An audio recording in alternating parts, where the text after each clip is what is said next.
Ed is going to be running it, and he's going to be doing best ending, in which you collect the treasure in each unique stage, which you have to kind of go out of your way to get them. Kind of gotta go out of your way to get them. Oh, he is underway. All right, so here we go. Ooh, he missed. Okay, so he's be doing a backup point route. So this whole route is kind of centralized around manipulating your points, because the item drops, you get bombs, fireballs, and potions from killing enemies in this game, and it's based off of your hundreds and tens digit in your score. So for example, if you kill an enemy at 220 points, it's a bomb. Same case for 220, 440, 660, 880. Those are all bombs. Fireballs are 110, 330, 770, 990, and potions are 0, 0, 0, and 0, 50. So ideally, he's going to want to try to get, he's going to be trying to manipulate the points here to try to get at least 2 bombs for this upcoming stage. He's going to have to jump on an enemy here to get some extra points, because he's going to need at least a second bomb. Oh, he's not even getting a second bomb. I'm a little surprised. So this run is a little, this is a really shaky start for this run. This is a really fast-paced and high-skill run, which, like I say, there's a point route, and you can jump on enemies to get 10 individual points to your points, and you can also grind your stars, which is basically you walk off of the star as you're kind of doing it. Okay, so Becco is doing a safe strat here. He's not used to having to do this, so it's kind of throwing him off a little bit. I think he should. Yeah, he got it good. What does he normally have to do there? Yeah, so normally, like, you don't even need to push that cannon thing down. He would have timed it so he jumped onto the cannonball at just the right moment, but he couldn't do that because he didn't have 2 bombs, or he didn't have a bomb at all. Because when you're riding that cannonball, you throw the bomb, and then the bomb catches you, and then you go like under the lip and then jump off of the bomb. It's pretty flashy and stuff. You've probably seen it in some of the other runs, but yeah, he couldn't do it. And hello, Fiesel. Hey, how you doing? Good morning. Good morning. So, is he normally not used to fighting this boss? Boss normally asleep for him? So yeah, the boss is asleep if you get here like within a certain time frame. It's a global timer at the beginning of the stage. He wasn't fast enough. It was past like 1 minute and 6 seconds or something. So the boss was awake, and you had to actually fight him there. So he's still going to be trying to get back. He's still, like, the ultimate goal of this point manipulation is to have 3 bombs for the boss of this stage, because what is he? Oh, Becco is so nervous right now. He's making some weird mistakes, but because the snail boss can only get extra damage bombs. So he's actually Becco has no bombs. Becco, please, man, please. But regardless, he's gonna go through. If you have all 3 bombs for this boss of the stage, you can save. It's like 25 seconds total. So he's not gonna be able to save any of that. Wow, I wonder if he would have been better off just resetting at the start when he messed up his point route. Probably, but you know, there's kind of like that stigma, like, should I reset the run? Should I just go with it? Sure. I guess he didn't really know how it was going to sort of spiral from there, but I don't know. I was a little surprised he didn't bounce back with the route, but after this boss is taken down with, you can pretty much improvise the rest of the point route and get some of the items you want. But so yeah, it's like you throw the stars at the snail. Like, he's not vulnerable until he climbs up that slope, until right that point where you hit him. He is vulnerable to the bombs, so that's why it saves. Reiterate that again. Yeah, I can speak from experience running this game in a marathon. I usually am a little bit shaky at the first minute or so, but it does go away. But yeah, he probably was a little bit shaky at the beginning. You have to, 'cause at the very beginning of the game, you have to do one of the hardest star little climb things, and you didn't quite get it, but so he's grabbing some items there. So he's doing a best ending run here, and this run has evolved a little bit in the past year. Well, we're using a glitch now, which changes Yumetaro's hitbox, allows him to clip through some walls. That glitch is going to be activated by throwing a bomb at the boss of this stage, and it kind of changes the property of Yumetaro. But he's going to need at least a bomb to do it. So he has a bomb and he has a potion right now. Uses the fireball on that mid boss to get a quick kill. Otherwise, that mid boss takes 3 hits from the stars to take out. So yeah, he's a lot of cool stuff in this. So he did like what we call like a tube shot, where like when you have a ceiling right above you, you can actually ride the star. If you throw the star and then jump right after you throw it and hold right at the same time, you can ride the star in those tubes. Kind of saw him like jump out of that corridor, but it's already behind us. So I think he activated the glitch there. You want to throw the bomb as the eggshell's cracking, and you can tell it's activated if Yumetaro swerves to the left in mid-air.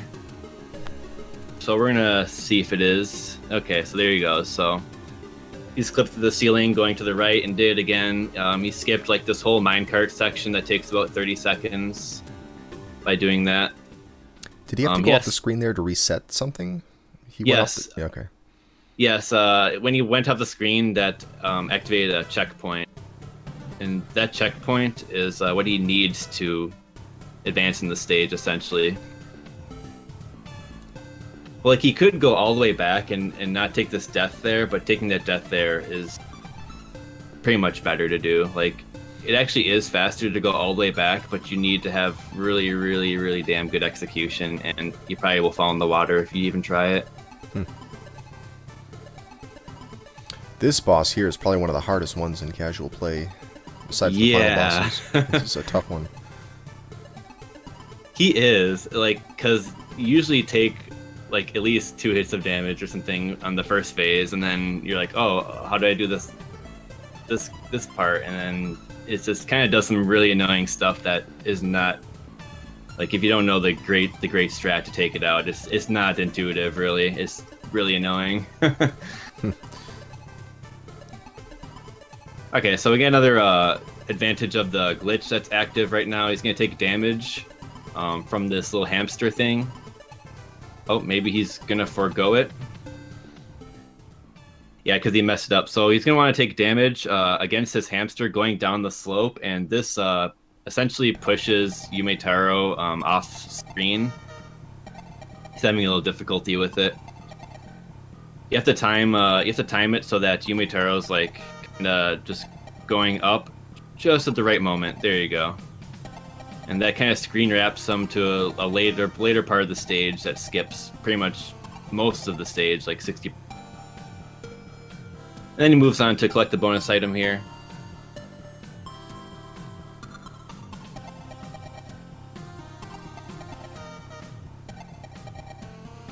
And this is the big room. This is one of the key star rides you need to do here. Oh my gosh, he went for the backup and he couldn't get it. So he didn't get the full star ride, and he tried to go for a backup, which is pretty difficult. Pretty unforgiving checkpoint-wise. Oh wow, look at that. Yep, so now he's got to do the glitch again, or got to do the clip again. Mm-hmm. Doesn't take too long, thankfully. Yeah, you got right back there. And as far as like a marathon type thing goes, like if you game over, it deactivates the glitch. So he had essentially 7 chances to do that clip again. Then he'd have to play the whole stage. Okay, so moving on to the wizard fights. This is your pretty much your only source of RNG in the game is these battles, particularly with the first one and the third one. Here's the second wizard. He also kind of does what he wants sometimes, but that's only if you let him. And becored is having a pretty scrappy run here, but he's still going through fairly strong, I'd say. Alright, then Wizard 3.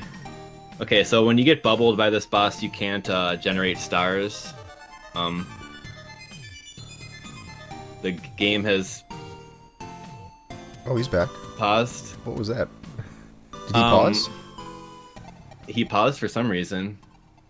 There is a glitch in this game where the game will pause on its own. That might have happened, but I don't see why he'd actually linger on it. Right, yeah. I was worried that like the console froze for a second. Alright, so this is I mean, it's not a great Wizard 3. Basically, if the Wizard 3 ever does this thing where he's hovering at the top of the screen and not ever throwing bubbles, it's not good. And I'm actually a little surprised because this Wizard 3 won't throw bubbles if you're on the left side of the screen. I'm not sure if Beckred knew that. He was hugging the left side for quite a while. Wow, I wish I knew that when I was playing this. Yeah, see, that spot is it's a kind of a safe spot. Like when the wizard rushes you, like he can't touch you there. Well, he can, but sometimes he won't too. But then also he won't even use bubbles if you're there. It's like a double-edged sword, I guess.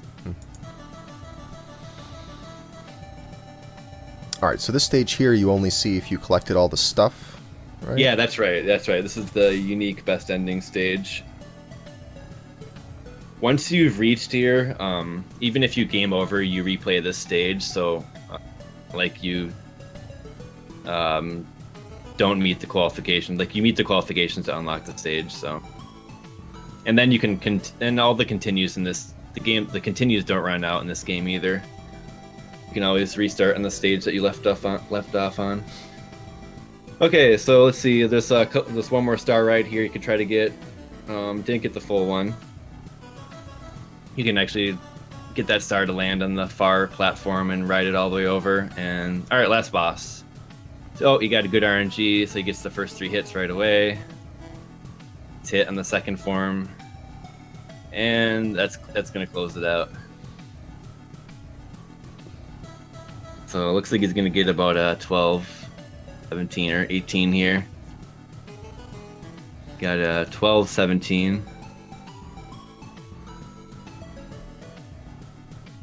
Yeah, it was kind of rough. It was kind of rough for me to watch, just because I run this game myself. But he still did pretty good. Running Gimmick in a marathon it can be pretty crazy. But yeah, GG. Yeah, this is a tough game. I mean, tough game casually. You can definitely do it in a sitting, but it's not easy. And the speedrun is probably one of the more technical of the NES platformers, just because all those star shots are just really hard to do. Yeah, I wasn't, I can't really talk about every little star ride, but I could, but too bad the speedrun's only 10 minutes. Because there's a lot of finesse, like there's a lot of finesse that kind of goes into setting them up, and does take a good deal of practice too to get that to be second nature. But as you get better and better, of course, it gets nicer. But yeah, there you go, Gimmick. It's awesome. It really is good, and an excellent soundtrack. We've been listening to a little bit of it here, but it really is good.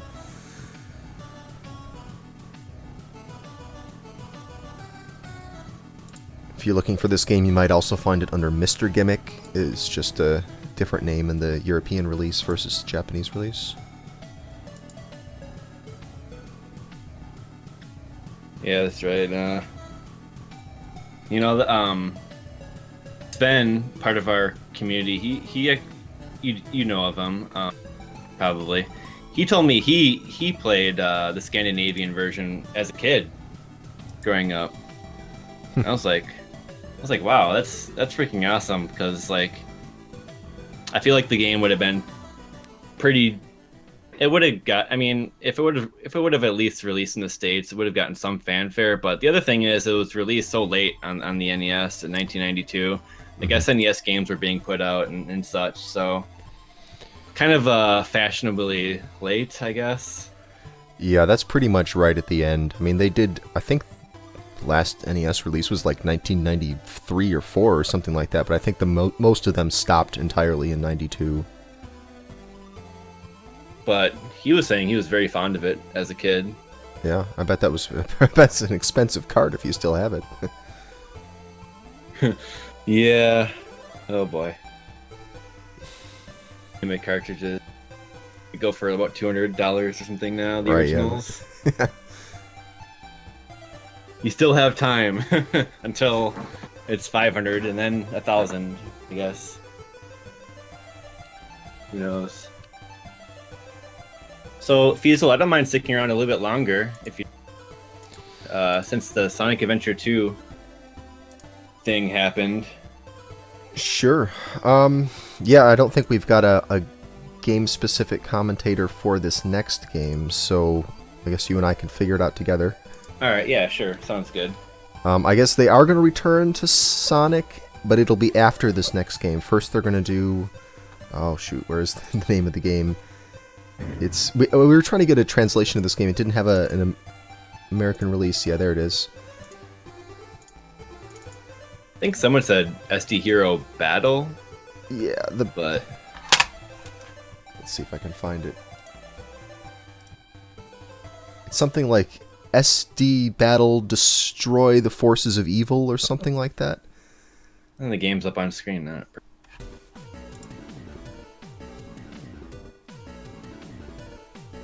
It's a Gundam game.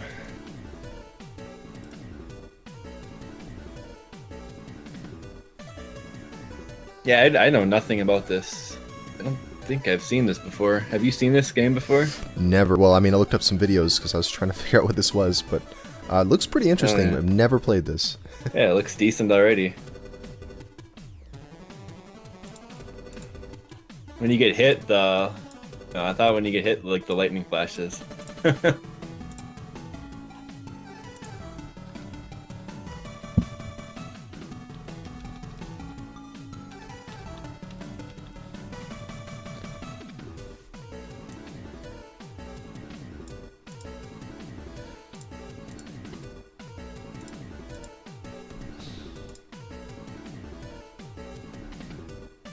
Wait, this is an Ultra... No, that's not Ultraman.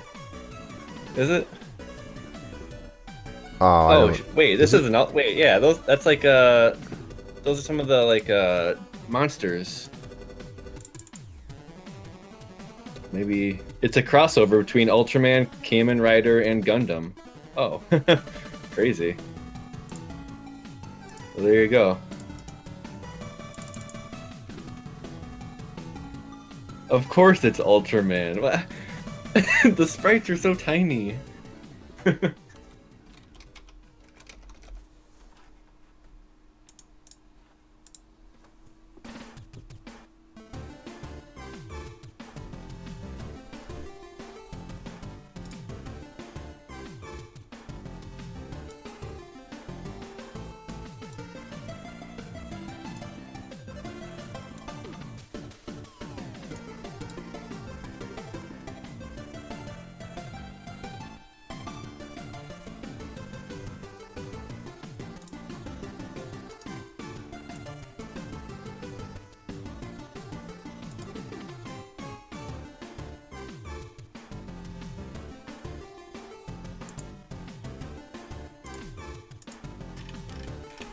I have the soundtrack for this one, but I'm going to let the Gimmick music keep playing because it's so good. Yeah.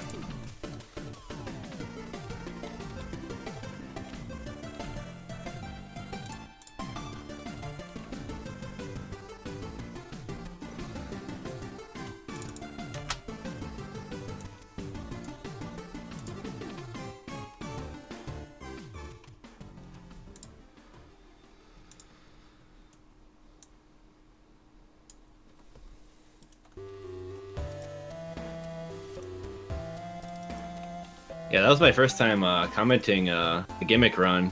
Man, it goes way faster than I Well, I knew it was gonna go fast, but I was not prepared to commentate it exactly. It's just one of those games where it's like you only have so long, and it's like if you start talking about one thing, like you've already passed like 6 other things. That was Right. happening with like that was happening with the Zelda as well a little bit. Ocarina of Time was just trick after trick after trick.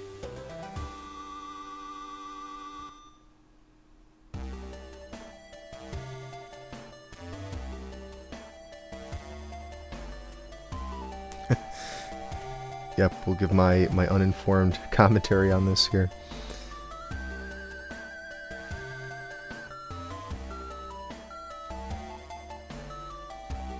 Nope, I tried to find a runner for this game who could commentate, but I really couldn't find anybody in the English-speaking world who runs this. So we'll just see what happens. Well, you know.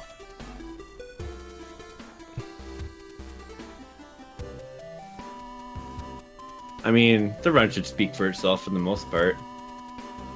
I mean, unless this game's just like super crazy and we have no idea.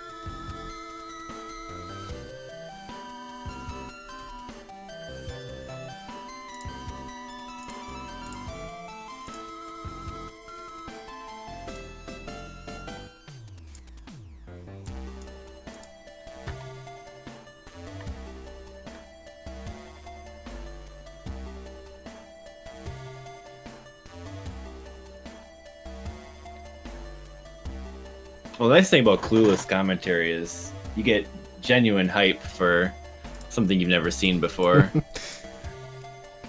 Yeah, It can be nice. got that element of surprise.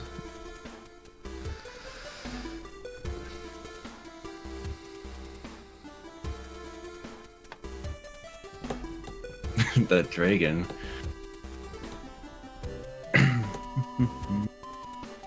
Sure, they'll update the layout in just a moment here. This is not going to be becored playing this one. This is Gekikara.